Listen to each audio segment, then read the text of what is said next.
በቃ ተኮሱባት ፊት ለፊት ነው እና በጣም በቃ ሾክ የሚያደርግ ነበርና እንደዚህ አይነት ነገር ስራ እኛ ያው ሰምተን ስለማናቅ በጣም ከባድ ነውና ይላሉ እዛ ይነግሩናል። ለኛውን የሚነግሩን ነገር ምንድነው? አንዱን ኢትዮጵያ የሚያስገድለው ሌላኛው ኢትዮጵያዊ ነው ነፍሰ ገዳይ እየቀጠረ ይላሉ። እውነት ይሁን ውሸት ይሁን አናውቅም። ስለማ ፖሊስ የሚያውቀው ከሁለቱ ሶፊ ካለው ከሁለቱ አንዱ ምክንያት ነው ወይ ነፍሰ ገዳይ አንዱ ልኮበት ነው የሚሆነው ወይ ሁለተኛው ደግሞ ዜኖፎቢያ ይሄ ዜኖፎቢያ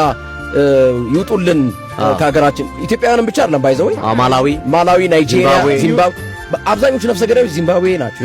ዚሞች ናቸው ይውጡልን እኮ ህግና ስርዓትን በጠበቀ መልኩ በትንሽ ብር እኮ ነው የሚቀጠረው ነፍሰ ገዳዩ ታውቃለህ በትንሽ ብር ይቀጠርና ይደግዳለው ኮሌን ይጠቁማል አሁን የበቀደሙ ቪዲዮ ሶሻል ሚዲያ ላይ የወጣው ያሳዝናልና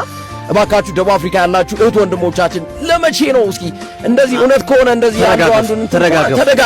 ተረጋገፉ ማለት ሁሉ ነገር ያልፋል እኮ ሞት ለሁላችንም የሚቀር ነገር አይደለም ከዛ ባለፈ ደግሞ ጥንቃቄ በሚያስፈልገው ደረጃ ደግሞ ጥንቃቄ ሚስጥራችሁን ደግሞ ለራሳችሁ አድርጉ አለኛ አትበሉ ምን አትበሉ